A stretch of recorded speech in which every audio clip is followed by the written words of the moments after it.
Bienvenue à la première histoire au coin du feu. Alors, il y a des histoires dont je vous parlais dans l'introduction de cas cliniques. Là, c'est un cas clinique assez personnel puisqu'il me concerne moi directement. Dans les cas cliniques, je vous partagerai des perles.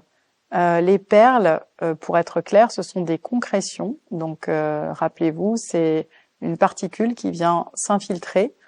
La perle l'huître va se battre contre ce corps étranger jusqu'à créer une perle.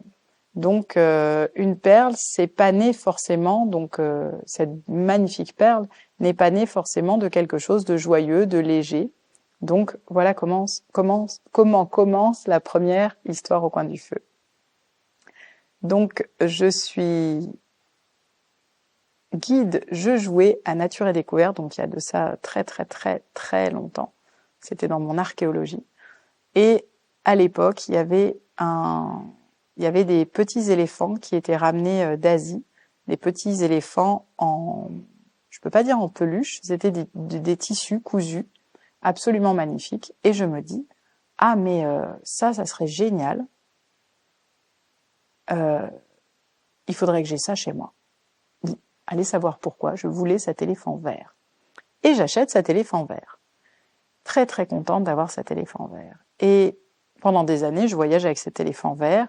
Et puis vient un jour où ma vie bascule, ma vie change. Et je dois faire des choix. Et dans ces choix, j'ai peu d'affaires à emmener. Une amie est là, elle me dit, mais pourquoi t'es tellement en difficulté à enlever certaines choses? Enfin, tu vois, cet éléphant, t'en as pas besoin. Et je lui dis, t'as raison, en vrai, j'en ai pas besoin, mais j'ai pas envie de le perdre. Et cette amie, qui s'appelle Sophie, qui était déjà très sage, même si elle était très jeune, me dit, mais il n'y a pas de raison. Si t'en as vraiment besoin, eh ben, tu sais quoi, il réapparaîtra. Et la première histoire que je veux partager avec vous, parce que depuis, j'ai des centaines d'exemples que je pourrais partager de patients, mais voilà, je tiens à commencer par quelque chose de personnel, c'est que Sophie a raison. Ce dont j'ai besoin, la vie va me permettre de le retrouver sur mon chemin. Je donne cet éléphant vert finalement à une maman qui vient d'avoir un enfant, elle est absolument ravie, mais donc je me sépare de cet éléphant, puisqu'après je ne vois plus cette dame, je ne sais plus où va cet éléphant, je perds donc cet éléphant, avec quand même au fond de moi cette petite lumière de me dire que peut-être que Sophie a raison et qu'il faudrait que je m'accroche, que si j'en ai vraiment besoin, il réapparaîtra. Il y a quelques années, je suis à Paris et l'oncle d'un ami me dit Soraya, j'ai laissé chez quelqu'un pour toi dans une boîte quelque chose qui m'a fait penser à toi. Voilà. Mais il y a un décalage entre le moment où je donne l'éléphant et le moment où je reçois cette boîte de à peu près 15 ans. Voilà. Vous me croirez ou vous me croirez pas. Je me dis qu'il faudrait peut-être que j'aille le chercher. Il est pas loin. Mais dans cette boîte, je trouve le même éléphant que j'avais acheté, donc, à l'époque, au magasin. Et là, quand même, j'appelle ce monsieur et je lui dis, mais est-ce que tu savais que j'avais un éléphant vert? Il me dit, pas du tout. Il me dit, non, j'ai pensé à toi, parce que je le trouve joyeux et je me suis dit que c'est vrai que j'avais déjà dit que j'aimais bien les éléphants, mais voilà. Mais je lui dis, mais d'où tu as cet éléphant? Parce que je reçoive, entre guillemets, je m'attendais à un éléphant à peu près similaire, mais là, c'était le même. Comment c'était possible?